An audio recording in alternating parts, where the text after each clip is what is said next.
In fact, news of what the Prime Minister and the government have been painting as a historic deal with the Nagas. That's when that deal was signed in 7 Racecourse Road in the presence of the Prime Minister and the Home Minister. In fact, today Sonia Gandhi hitting out, saying Congress chief ministers who were crucially, or their states were crucially affected by that signing of that accord had not been consulted.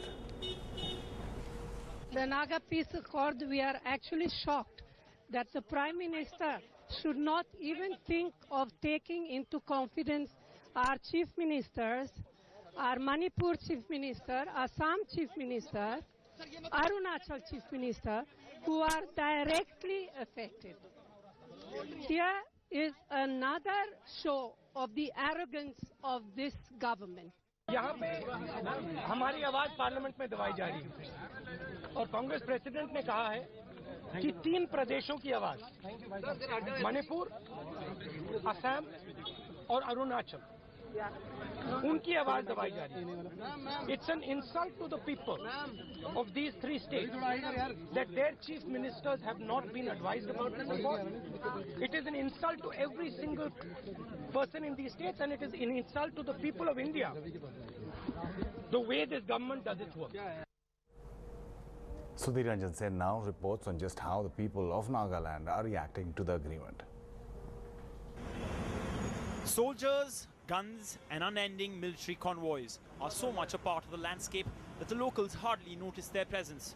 Ironic perhaps that what's being seen as a historic peace deal signed suddenly in Delhi between the government and the NSCN-IM has added, not reduced, fears in Nagaland.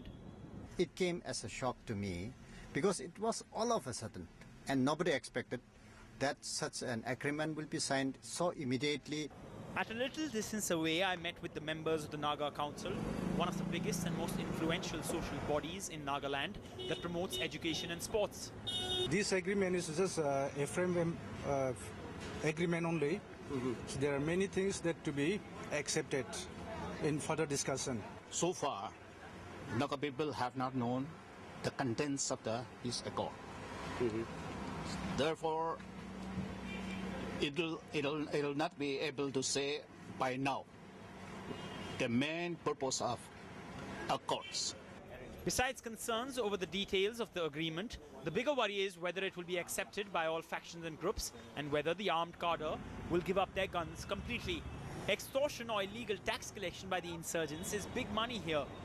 This man is part of a social group campaigning against extortion or taxes levied on the locals by militant groups that are in talks with the government.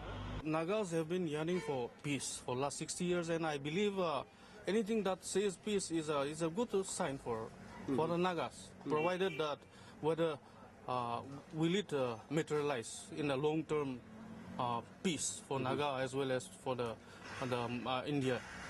We want to appeal to the Prime Minister of India to see that every stakeholder, every groups and NGOs are involved in the finance settlement, without which I think it is very difficult for Naga society to accept a piecemeal solution from a particular group or society. 2 days after the government and the Nagas led by the NSCN-IM signed a peace deal which the government claimed was historic and would bring peace to this troubled land, there are more questions than answers on the ground in Nagaland. Questions like, will this deal be acceptable to all? Questions about what actually the deal has. And most importantly, questions about will another group dissatisfied by the settlement walk out. With camera person Sanjay Chakraborty in Dimapur, Sudhir Ranjan Sen for NDTV.